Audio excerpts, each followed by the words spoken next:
महाराज जी, क्या मेहनत करने से वो सब भी प्राप्त हो जाता है जो कि भाग्य में लिखा नहीं होता? नहीं, भजन से प्राप्त होगा। मेहनत करोगे तो जो भाग्य में नहीं लिखा वो तुम्हें लात मार के नीचे गिरा देगा। लाख प्रयास करो, तुम्हें उठने ही नहीं देगा। भाग्य, अगर भाग्य में लिखा है तो कोई प्रयास ना करो, वो अपने आप मिल जाएगा। अन मांगे आगे आवे को, जीव पर लागे पल को। लेकिन भाग्य को रौंद करके और नए भाग्य की रचना एक कर्म से नहीं होती है, भजन से होती है। अगर आध्यात्मिक भजन नहीं है, तपस्या नहीं है, तो इतनी बड़ी सामर्थ्य साधारण तुच्छ पुच्छ कर्मों में नहीं है तो तुम्हारे कर्मों को मिटा करके नए भाग्य की रचना कर दे। ये साधारण कर्मों में, ये असाधारण आध्यात्मिक कर्मों में है, जो भगवान के चिंतन, भगवान का भजन, परहित, ये सबको सुख देने की भावना, अपने को खूब कष्ट पूर्वक जीवन व्यतीत कर, अब आप नए भाग्य की रचना कर सकते हैं। धर्म के द्वारा, अध्यात्म के द्वारा। साधारण कर्मों को तो कोई सवाल ही नहीं उठता। समझ रहे? जैसे किसी को दिखाई देता हो कि ये भजन नहीं करता है, पापाचरण करता है, तो बहुत मेहनत करता है और सफल होता चला जा रहा है, तो अपनी मेहनत से नहीं सफल हो रहा है, उसके पूर्व के पुण्य हैं। और जिस दिन पुण्य समाप्त हुए उस दिन ऐसे बम ब्लास्ट हो जाएगा, एकदम हाइड्रोजन की तरह फ्यूज हो जाएगा, क्योंकि पापाचरण वर्तमान में कर रहा है, पूर्व का पुण्य खर्चा हो गया। तो जिस समय वर्तमान का पाप और पीछे का पाप जुड़ेगा, इस समय ब्लास्ट हो जाएगा, सब मिटिया मेट हो जाएगा। एक आदमी बहुत प्रयास करता है लेकिन असफलता उसके हाथ में लगती है। वो अभी का प्रयास नहीं है, वो पूर्व का उसका जो पाप है वो टांग मार रहा है उसके प्रयास में। और जिस दिन इसका अभी का प्रयास और पूर्व का पुण्य मिल जाएगा तो ये क्रॉस कर जाएगा, उन्नति को प्राप्त हो जाएगा। लेकिन भजन ऐसा है कि पीछे आगे सर्व मंगल करने की सामर्थ्य रखता है। अगर हम राधा राधा राधा नाम जप करते हैं, दूसरों का हित करते हैं, कोई पापाचरण नहीं करते, अब तुम्हारा मंगल हो जाएगा। महाराज जी, शरणागत से क्या तात्पर्य है? अगर कभी बुद्धि में भ्रमित होने पर हम कुछ गलत काम कर जाते हैं लेकिन बाद में समझ आता है कि हमसे गलती हुई है, तो उन कर्मों की शुद्धि का क्या उपाय है? शरणागत हो जाने पर हमारे भगवान के चरणों का अंदर से आश्रय और जबान से भगवान का नाम जप। शरणागति का तात्पर्य है भगवान के चरणों का आश्रय और भगवान का निरंतर स्मरण। तो नाम जप करते हुए अगर हम निरंतर स्मरण को, तो हमसे कोई गलती होगी ही नहीं, क्योंकि गलती तब होती जब पहले हम गलती स्वीकार करते हैं, गलती का चिंतन करते हैं। किसका प्रश्न है?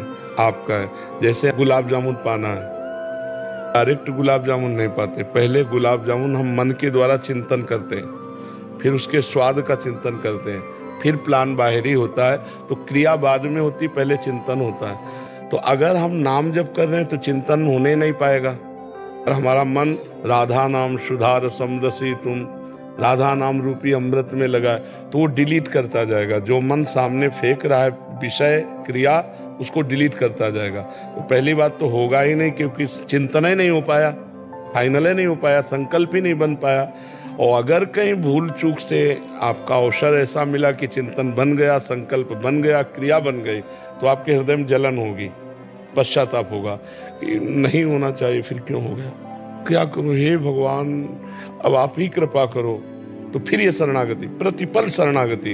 तो जहाँ ये हो कि हे भगवान आप ही कृपा करो, आप मुझे बल दो कि आपके प्रतिकूल आचरण ना बने, मेरा मन स्वीकार करता है कि मेरे से गलती हुई, अब सुधारो प्रभु। तो जो जलन हो रही ना, इसी से नष्ट हो जाता है। उसको कोई प्रारब्ध भोगना नहीं पड़ता, इस विषय का ये प्रारब्ध नहीं बन पाता, वो नष्ट हो जाता है। और फिर नाम जपेगा, अपने आप परम पावन हो जाएगा। समझ रहे हैं आप जी? प्रियंका सिंह जी गाजियाबाद से।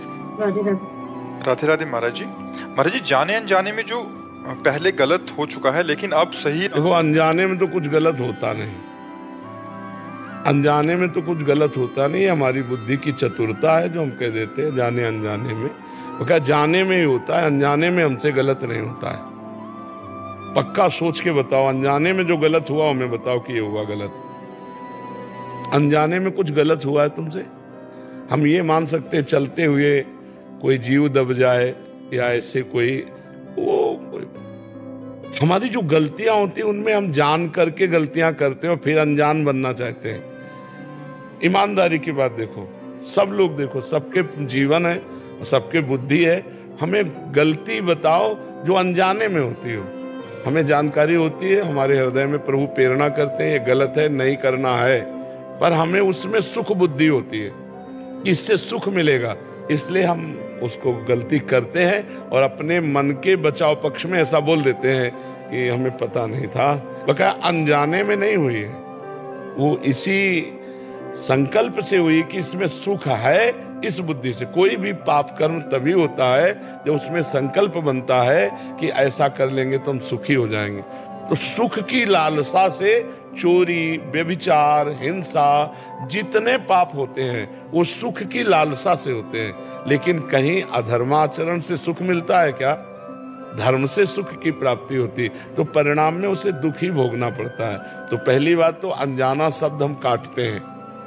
जानने में जो हमसे गलती हुई है वो बोलो। अनजाने में गलती का तो ऐसा ही है कि जैसे हम चल फिर रहे हैं, कोई जीव दब गया, या हम झाड़ू पोछा कर रहे हैं, कोई जीव छोटा बड़ा मर गया, वो अनजाने वाली बात अलग है और उसका कोई विशेष महत्व भी नहीं है। महत्व है जानकर जो गलतियां हो रही हैं। अनजाने में जो छोटे मोटे पाप हो जाते हैं वो स्वप्न में दंड मिल जाता है। स्वप्न में देखा कोई पिटाई कर रहा है, कुछ ऐसा हुआ, आप भयभीत हुए, वो खत्म हो गया। जो जाने में पाप होता है वो जागृत में दंड मिलता है। तो हमें चाहिए कि जाने वाला जो हमने जानने में पाप किया है उसका या तो प्रायश्चित कर ले और या भगवान की शरण में होकर क्षमा करवा ले, नहीं वो प्रारब्ध बन जाएगा, फिर भोगना पड़ेगा। अब कितना बड़ा उसका केस है ये तो भगवान ही सुलझाएंगे। जैसे एक दफा में 20 साल की सजा और 1 लाख का जुर्माना।